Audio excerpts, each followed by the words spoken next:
Perfect. So I'm here to talk to you guys about agentic test-driven development. So I just have, really this talk is going to be me ranting about my last few personal projects because I love test-driven development and it's really been an incredible benefit to agentic having AI agents work on my projects and whatnot. And it's test-driven development is a perfect guardrails to make sure that AI is on track and producing stable software for me. And yeah, so first I want to talk a little bit about test-driven development. What is TDD? It's in the name. It's development that's driven by tests. You write a test that describes the feature first, and then you write just enough code to get that test to pass.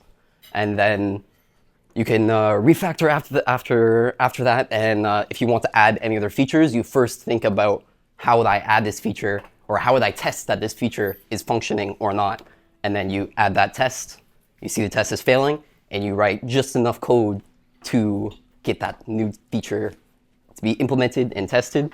So a quick little show of hands. Who uses test-driven development? A few, quite a few. There we go. That's good. Who uses it for personal projects? Okay, there we go. I like that. That's great. So why TDD?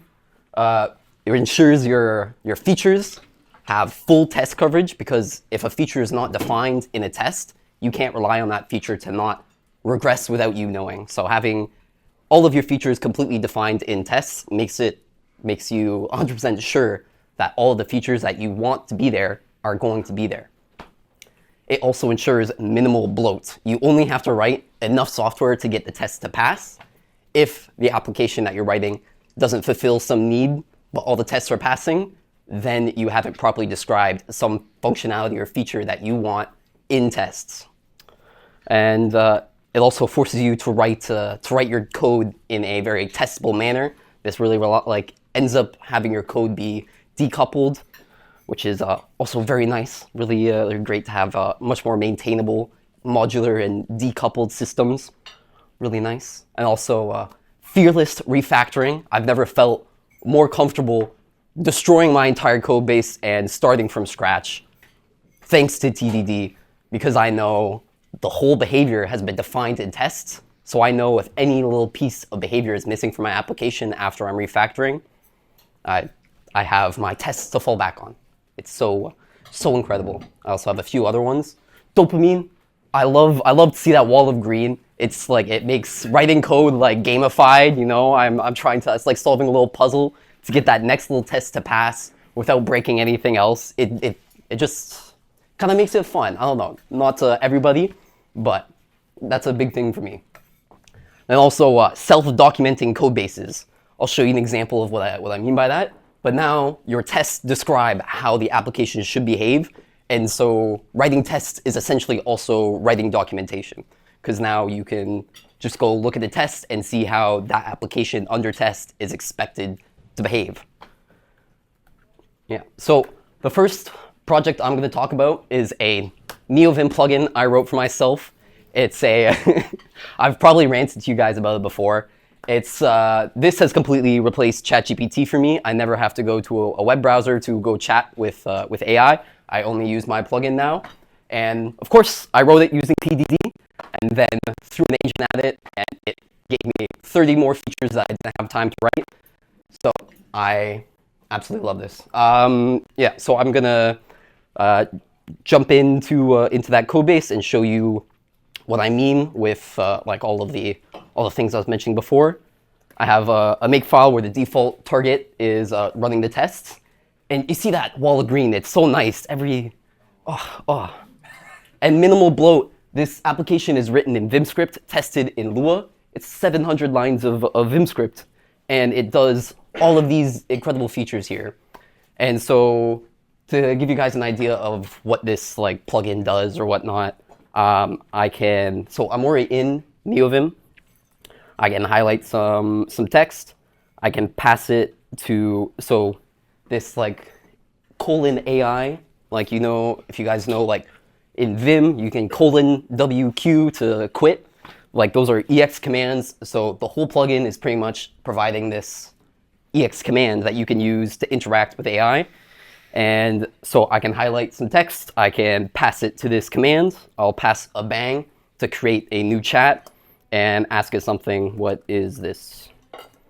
And then it opens a new chat window for me. It hasn't submitted this chat yet, but it's very nice because the text I highlighted, it threw it in markdown backticks.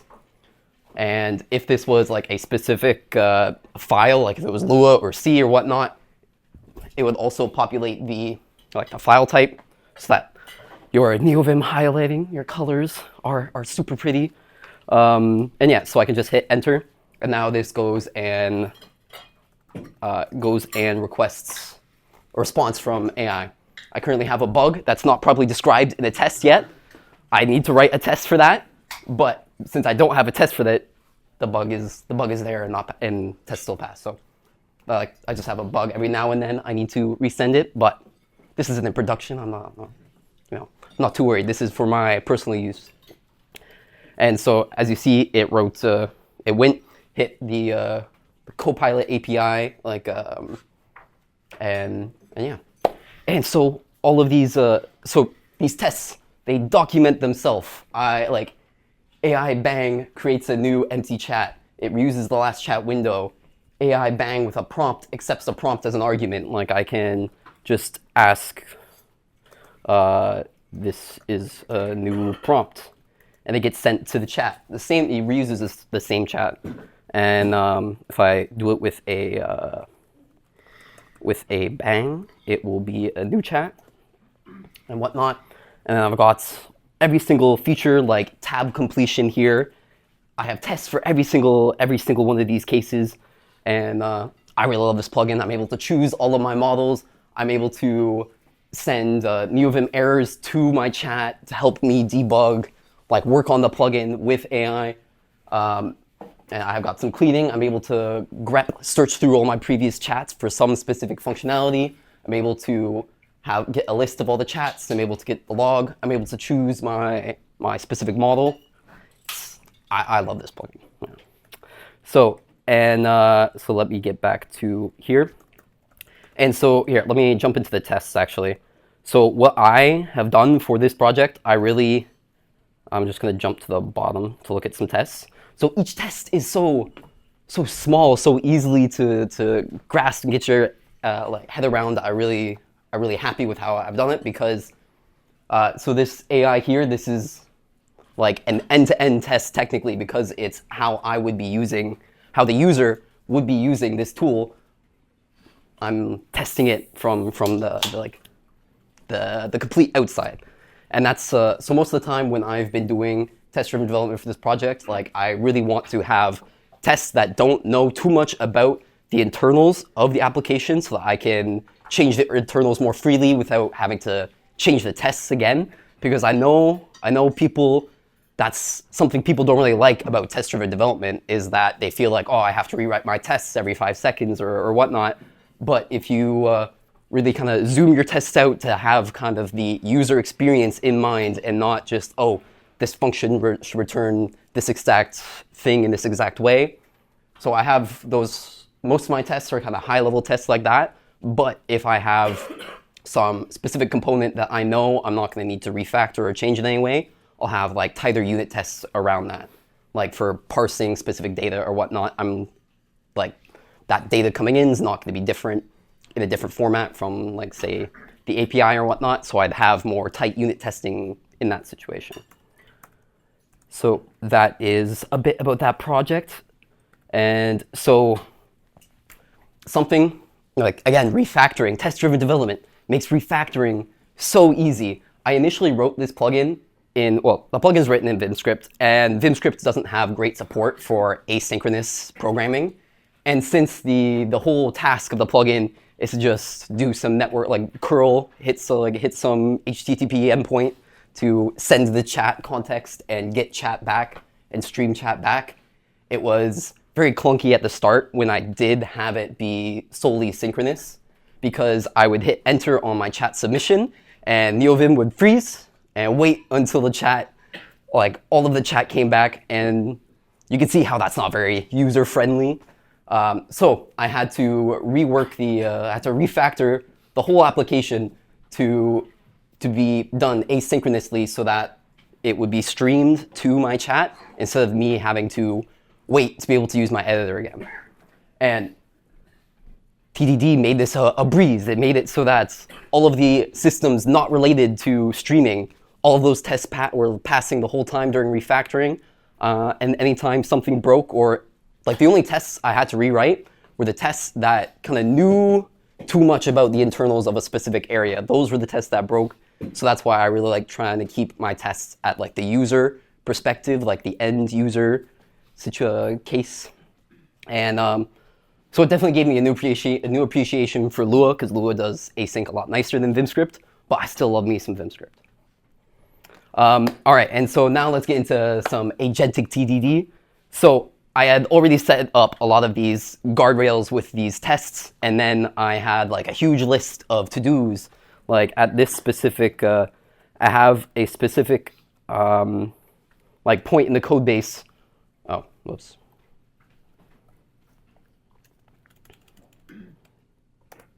Okay, cool. Oh well. Anyways, demo failed. So I had a specific place in the code base where I added like an agents.md. Are you guys familiar with agents.md? Yeah, it's just like it's like a README, but for agents. And in that agents.md, I added very simple get best practices, test suites, start doing the to-dos I listed in the to-do list. And the to-dos I had listed in the to-do list were very straightforward. They looked exactly like the tests. So it was very easy for the AI to pick up a bunch of to-dos and just go at them. And so in like one evening, I went from having 50 tests/features to having 80 tests/features thanks to agentic test-driven development. So I really highly recommend using TDD as the guardrails for your agents. It really keeps them on track. And so I always used open code typically. I like open code just because I can use it for my terminal. But I could have done the same thing with like Copilot CLI or whatnot. It would have been a pretty similar experience. And yeah, so like at that specific commit, I have 58 tests passing, and now I've got 80 tests passing. They like in one evening, it made me 27 new tests and 27 new features. I really liked it. And so now you've definitely heard me talk about language servers. I've definitely ranted a lot about language servers. Anyone doesn't know what language servers are? No? Okay. So they just give you the language smart features in your editor, and they all follow the language server protocol, they like LSP. And so they all have to be very deterministic applications. Like, given this location in this file, I request documentation at this location in this file, and it gives me that specific documentation for that location in that file. It's a very deterministic way. So I thought, hey, I've already written one language server, kconfig language server. I probably ranted you guys about it before. And I want to keep writing language servers, but I don't want to have to keep writing the tests because the tests are the same. The only thing that's changing is the fixtures, like given this input, assert that it returns this output. So I decided to create a language server test suite, like a BATS library, to pretty much have like this kind of example workflow. Like I start my target language server, I send a test input fixture, like I'm at this location in this file, and then I assert that the language server, and then I also provide another output fixture and have the test suite assert that given this input, I get this output. And then I stop the language server. So again, like also in the same case where what I'm saying, the tests are very from external, like from the user's experience, like how the user is going to be doing it. It's very end-to-end. It doesn't have to know the internals about the language server. It makes it so the tests, as the language server evolves, the tests don't need to change that much. And so I wrote this language server test suite with this in mind, and I'm just gonna kind of jump in to show you guys what that will look like as an example, because me showing it is gonna be a little easier than me ranting about it more. So this is like an example test suite for the Lua language server. So first I just set some global, I use some functions to set up the test suite. I say like, this is the command to run to start the language server. This is the root directory that the language server is going to be starting on under test. This is the language ID, pretty much the file type. And then on setup and teardown for every single test, I run this lsts start function that starts the specified target language server. And on teardown, it stops it. And so this helper function, I don't know how well you guys can see that, is that just to assert that this language server does the proper initialization handshake, all I need is 3 lines. Like that's gorgeous to me. I don't know about you guys. I absolutely love the simplicity of this library. And now like this whole test takes the language server, starts it, sends the initialization, and asserts that it receives like an initialized response. And all I had to write is 3 lines. And then I have helper functions for practically every request that a language server can fulfill. And so this is what I'm saying, like I have an input fixture and an output fixture. So given this file and this location in that file, I want hover, assert that it returns this hover JSON RPC.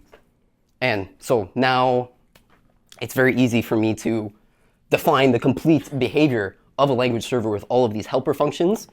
And since these are so easy and straightforward, it made it very easy for me to just ask a language server to create tests.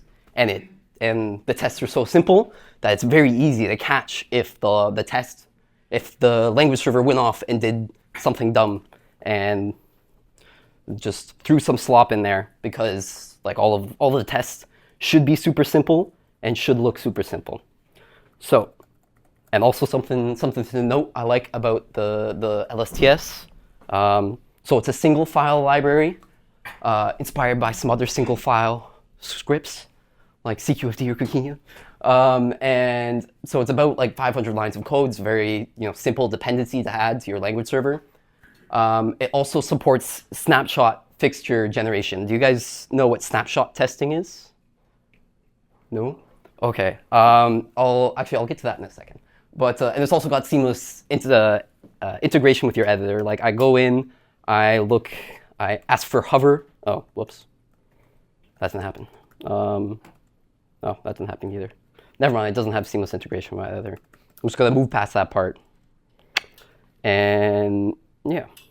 Oh, and another thing, I have all of the tests, assuming the index is like based on your editor. So like with the language server protocol, they index at 0, but oftentimes your editors index at 1. So to make this very easy for me to just hover over this file path and go and just hover over that file path, press GF. Oh wow. Wow, really messing up. Oh. Wow, of course the demos don't work as soon as you go to use them. Because I'm not in the right folder. Okay, and let me get back to that file. Now, if I go the file over that specific path, it places me where the cursor would have to be in that specific test. So very nice, very nice. Okay, and so now using this language server test suite, I had it create me an entire language server. I've probably ranted to you guys about it as well. And so first to show you like what the test suite looks like, because I know you guys are dying to look at it. So the language server I wrote is Wix ls, or the language server the agent wrote is Wix ls, and it's very standard boilerplate as you've seen for the other examples. It's very easy for the language server to get set up and assert that it handles initialization, assert that it handles hover correctly and whatnot. The times where the tests look a little different or they don't look so simple are limitations in the language server test suite that I just haven't kind of backported like little nice handler, little nice functions that make it easier to do, like these two examples. But again, like all of the behavior I want of the test is just, all the behavior of the language server is completely defined in this. And it's so easy for the AI to generate a test, ask me, is this test good? Me to say yes, and have it then iterate and implement a solution. So I'm going to show you what those tests look like. Going to go into Wix LS, going to run make. And again, the beautiful green, it's a little hard because it's zoomed in, but let me just zoom out. The beautiful green, I absolutely love this. So I'm a test for every single keyword in a Wix Kickstarter file. And another thing I absolutely love about the formatting of this is for every single test, I have the exact location of where the test is defined. So I can just hover over it, press go to file like I have for all the other things. And it makes it very easy. And that's just gorgeous. I don't know about you guys, I absolutely love that. So this is this whole application was written by agents. Like the only thing I've done to create this language server is prompt agents and say like, oh, there's a bug here, there's a fixture here, because all I had to do was tell it, here are Git best practices, like 3 lines about test-driven development, and do your own code review. Like, I probably could have given this more like deterministic instructions instead of giving it a bunch of open-ended questions about code review. It would have probably been better for me to assert to the agent what I consider good quality instead of me asking, oh, did your change create any dead code?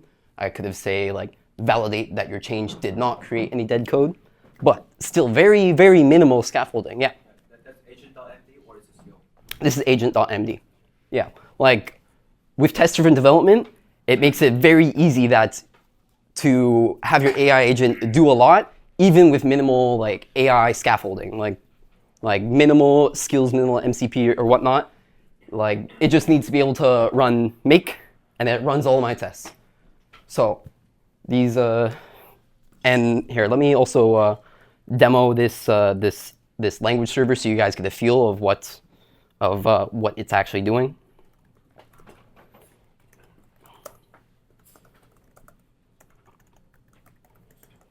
Okay, so I'm gonna open a Wix file. So I don't know if is everyone familiar with Wix? It's like a way to describe, in Yocto, to describe like partition layouts and where your bootloader is and whatnot.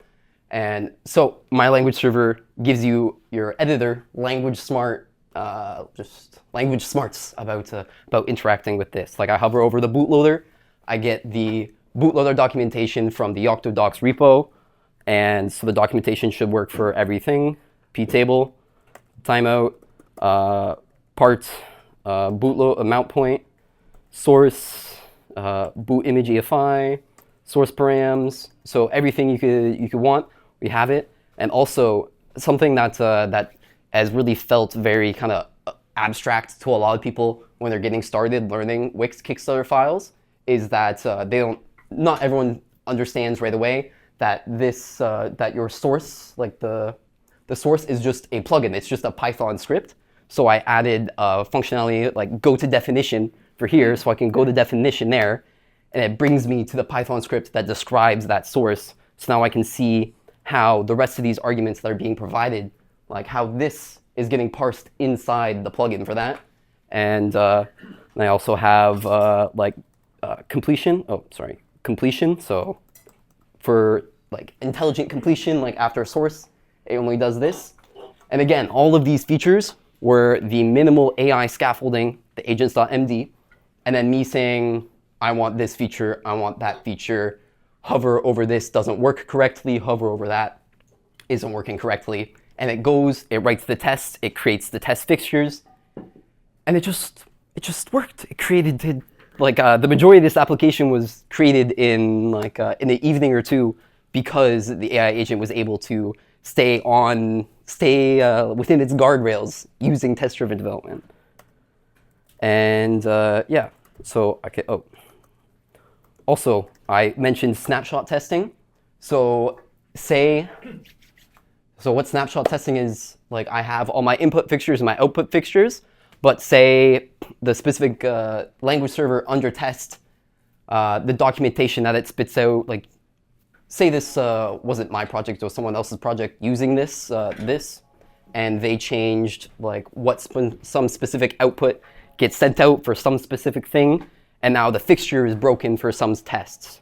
What you could do with snapshot testing is have like the test fixtures be automatically generated from the current state of the project. And so what that would look like in my with my LSTS library is, so this is the test to make sure that hovering over partition returns, like given this input, returns that output. But say the language server changed and I want to update the fixtures. What I could do to update the fixture to implement snapshot testing is just add a little redirect there. And now this language server LSTS hover knows, okay, I've only been passed one argument instead of two, so I'm going to output the like what I'm expecting or what I got from the language server on standard out, and now it just gets redirected to the file. And so now the output fixture is updated, and I'll just run the test to show you what that would look like. And also another thing that's kind of dangerous about snapshot testing is that it always makes the test pass. So I wanted to also have something that, did it already go? Did it already go? I can't remember if it's already going yet. No, I don't think I saved the file. I forgot to write the file. And so the problem with snapshot testing, though, is that if you leave that redirect in, your test will always pass because it'll always be updated with the new behavior. So I don't know if I did. Ah. Hover over partition. Okay. Oh, all my demos are failing. Oh, there we go. Perfect. So it just got messed up because the output was truncated. But I have a little warning produced saying this previous test was ran in snapshot mode, so that I know that if I did happen to leave that little redirect there to generate the test fixture, I can catch that. Perfect. And yeah, so I'm going to go back to the talk, if I can find it. There we go. Okay, and so that is the language server that I had an AI agent write for me. And I was just amazed how easy it was to have it stay on task and have to give it minimal instruction and be able to have the exact result I wanted. And so I just want to talk about kind of the room for improvements that I could have done for this project. So right now I'm just mainly driving the agents with the agents.md to describe best practices and whatnot. There are so many other features that, so many other things available for agentic development that I could have used to also kind of provide guardrails to make sure that the AI agent stays online. I could have had, instead of telling the agent to do its own code review, I could have had a way of setting up a hook to automatically trigger it to do code review. I could have had, when I push to GitHub, automated Copilot reviews there. I could have also specified .agent.md files for specific roles and to describe agents, and then also use agent handoffs to be able to kind of have a pipeline of agents as they work on features, one to add tests, one to implement the feature, one to do code review, and etc. And I could have also had skills. So definitely is room for improvement, but I just want to show you what's possible with minimal AI scaffolding, just a small agents.md and test-driven development. And so that led me into my final project. I don't have the code base to share with you guys because I still need to clean up some of the mess that AI left for me because that one wasn't using test-driven development. But so after realizing I have all these guardrails and all this setup for the AI, I can just request features with natural language. I could just say, give me this, there's a bug here, and it will create the tests. It will make sure that it adds the features in accordingly. And so now I wanted to be able to work on all of these projects from my phone. I just wanted to be able to text them. So I went and set up, I used Nixos and set up a sandboxed instance of OpenClaw on my a laptop I just set aside for a server. And it's running 7 agents right now. Well, I think I'm mainly just using 4 at the moment. But I have like 1 agent per project that I want to work on. And so I could just text it, add this functionality, add that functionality, go make this PR, and it's been incredible. Like here's the proof that I've been able to do this. So I go to this link. Oh, there we go. Like these are PRs that I just texted my little AI bots to make, and yeah, bump submodule versions, add these commands, fix these test fixtures, and whatnot. Like so for these 3 projects, like getting ready for this presentation, when I needed a change to happen on a code base, and I didn't necessarily have my laptop set up with the right credentials or whatnot, and I didn't want to have to worry about that, I could just tell my agent to go do it, and it did it. Yeah, and like here's some more agents, and of course I have it creating the PRs from a bot account of mine, and of course the bot account is called Anakin R2D2 because it's a bot. Yeah. Yeah. And so a little demo. How am I not remembering what I want to demo? Okay. Yeah, I'm not remembering what I want to demo. I wrote down the link, but I forgot to say what I. Oh yeah. So my language server test suite repo doesn't have a README, so I'm gonna text the bot and tell it write me create a PR to have a minimal README. Okay, I sent it like 7 words, and we'll see in a few minutes when it creates the PR. So some next steps for this. I want to loosen the sandboxes around my OpenClaw setup at home, just because currently it's too tight where it can't run Docker commands, and much of my projects are defined in Docker, like using CQFD.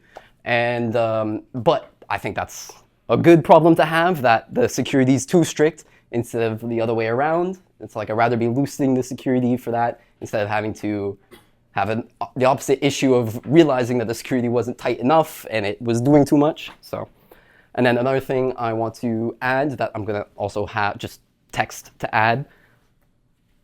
Is it there? There we go. Add minimal README. So, so nice. Yeah, and so now I can text AI agents from my phone, go to the GitHub app from my phone, and be able to go. Beautiful. There we go.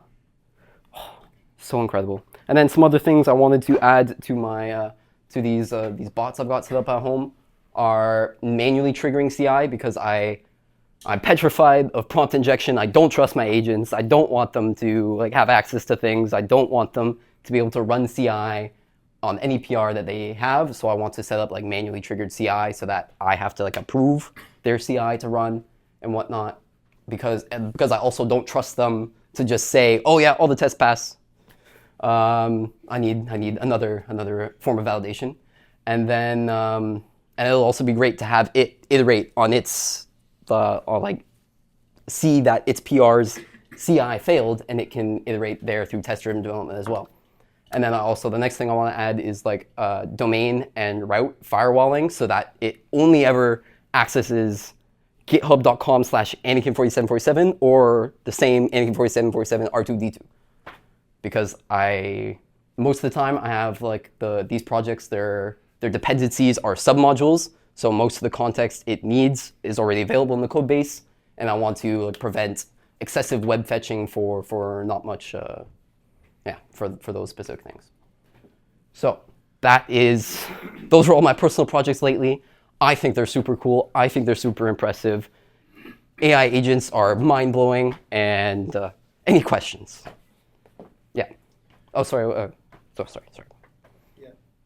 Just to sum it up, understand what you did, you wrote the agents.md file in English, so you didn't write any code by yourself for this project, if I got it right. Correct. For the Wix language server, I didn't write anything myself.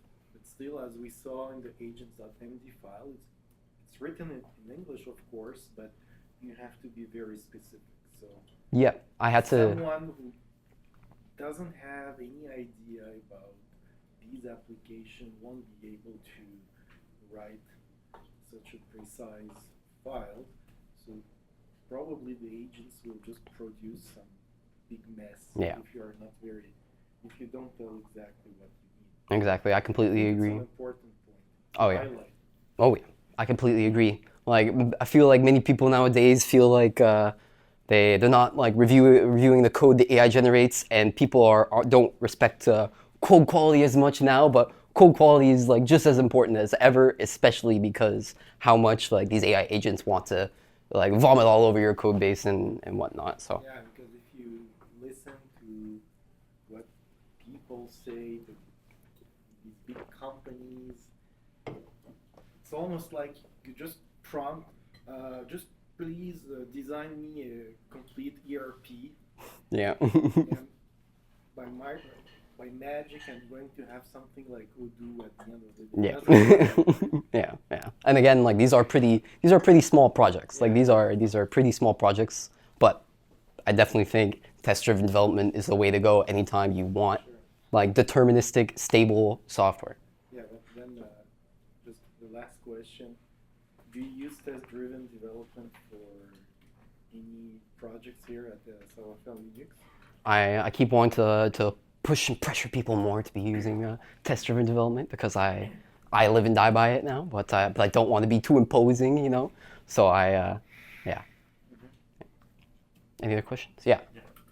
So I'm curious if you had cases where basically you like an agent exposes flaws in your test essentially. So for example, like maybe you ask it to refactor something, and then all of your tests pass, but it's still like the code is still incorrect in some way. Or basically, like how often do you see cases where you need to kind of improve your tests because you realize that they weren't enough to kind of constrain the agent to do the right thing? Oh yeah, like especially like to me that was just I hadn't thought enough about how that feature should be tested, or if there's like to me that's like there's still a bug in the software, and I just haven't properly written the tests to define the behavior of that bug. Is that's kind of my understanding of what you're saying. I'm kind of asking like how often that happens in practice. Like I've like an agent writes some code, like all tests pass, but then it's it's still incorrect, and you need to add more tests or like modify the tests to actually get what you want. Yeah, like it happens from time to time.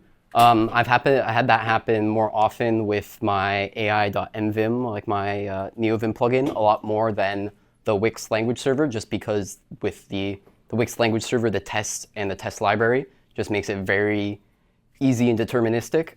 But with the AI nvim, since like I'm using VimScript and testing with Lua, it's kind of like more of an edge case that things like that can happen more often. And like I would run into it every now and then, but more often than not, I would still just be able to like tell the AI like there's also this other test case that you didn't account for or whatnot. So most of the time, like there are still some pain points, but like I feel like I'm solving the majority of the pain points I've had with AI agents with test-driven development. Does that answer your question? Yeah, I think so. Yeah, I'm just curious. I mean, like test-driven development is only as good as your tests. Yeah. It's kind of and especially like I guess these projects are like all under 1,000 lines of code. Yeah, they're pretty small projects. Yeah, but like especially in like big complex projects. Oh, yeah. Like one issue is that it's very easy to accidentally break something and not realize it. Yeah. And of course, I mean, if you have a test for it, that's fine. But in complex projects, it's also harder to have tests that can't fully specify the expected behavior of the system, especially if like in all possible conditions of the environment and so on. And so that's kind of a potential concern. I mean, not just for agents, but also just for humans. Yeah. Oh yeah. You make a change that looks correct, and like all the tests pass, but then Yeah. it's not actually. It's still not matching reality. Yeah.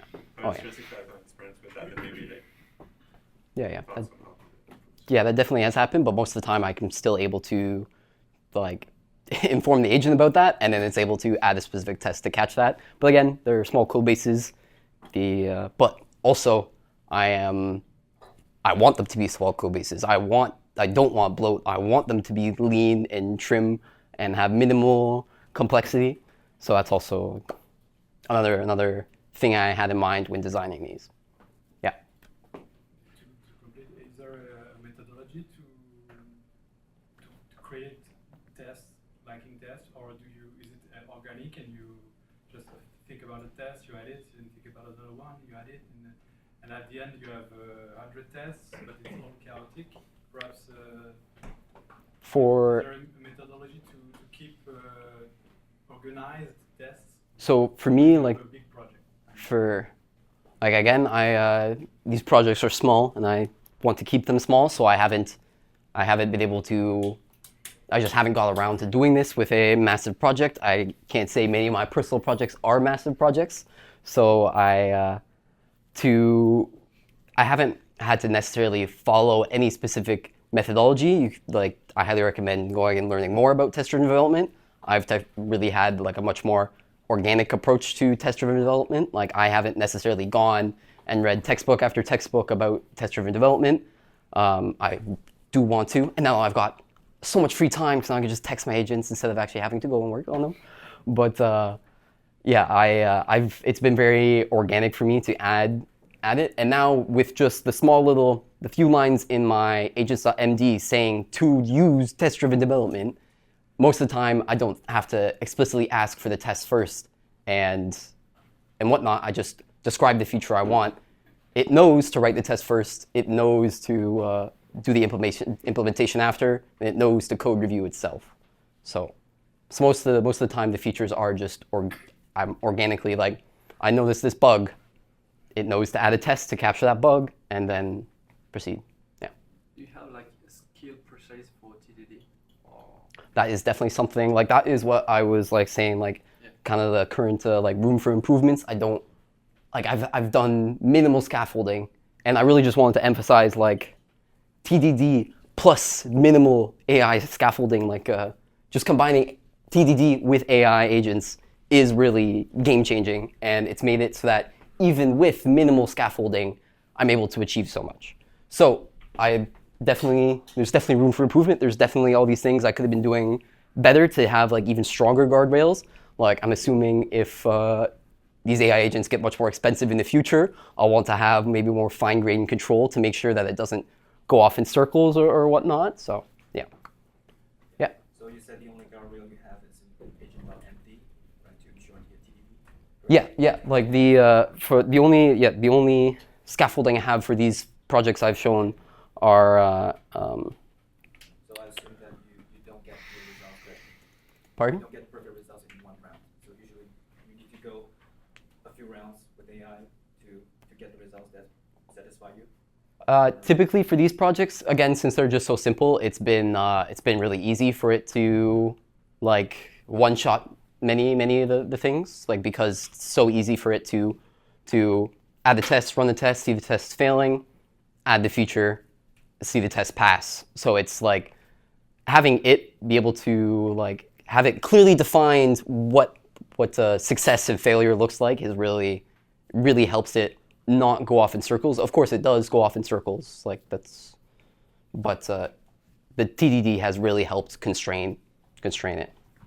Yes, on my end, I use the skill. It's coming from the superpowers. It's called test-driven development. Okay. And it's a pretty long skill. I mean, you can check it out. Yeah. It's called superpowers. It's a marketplace. I guess you know it's about. Over superpowers. Superpowers. Yeah. Sub-agents development, and we did. So I've been using that. Maybe you can give it a try. Okay. Yeah. Definitely check it out. Oh, sorry. We have a mic. If you guys want to ask questions into the mic, it might make it a little louder. It's in that little box there. Yeah. Put it on the stick. Wow. There we go. Yeah. So I'll definitely check it out. Any other questions? No, I guess I asked too late.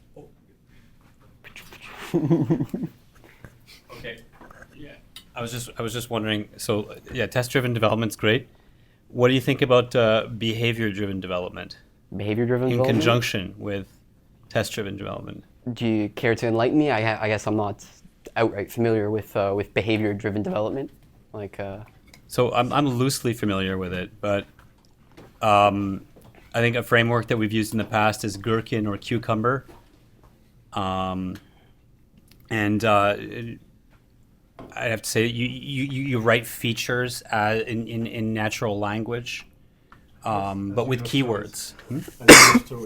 As user stories. It's kind of it joins what you were saying before about being focused on the kind of Like the high end-to-end. level, like yeah, exactly, not being too integrated with the functionality of the code and describing the feature as the user is supposed to experience it. So when you're designing your software, you can kind of write it out as it's supposed to be experienced by the user. And I'm just wondering if you've like entertained that. I'm trying it right now. I'll let you know how that goes. okay. To try and have agents work with that. Yeah, that's interesting. Because if you take Cucumber, the test framework, for example, yes, you define your test as user stories, but then you have to implement those user stories as code. So you have code that materializes, for example, given the user enters 5 in +5 in the calculator window, then presses enter, I want the result to be 10, for example. But then you have to materialize given the user enters, which takes an argument like 5 + 5, and determine what it does and what it runs in the code base. But it would be interesting. I'm sure there will be frameworks popping up that do BDD, but have an agent execute the behavior rather than a predefined static piece of code. I've tried it so far. So I've tried writing a feature, a user feature, and then taking the diff and having test and code be implemented. It works so far, but I have no idea about the longevity of that approach. And yeah, so I was just wondering, yeah, because it's not a replacement. It needs to be in conjunction. There should be a test. Yeah. But often there's like frameworks that generate tests from the feature file or Gherkin feature file. Mm-hmm. So I think, yeah, working them together is good anyways. Oh yeah, yeah. I couldn't agree more. Yeah. You're I down think- with that though. Oh yeah, yeah. It sounds kind of like yeah. it couples nicely with the... Oh yeah, yeah. I could definitely argue that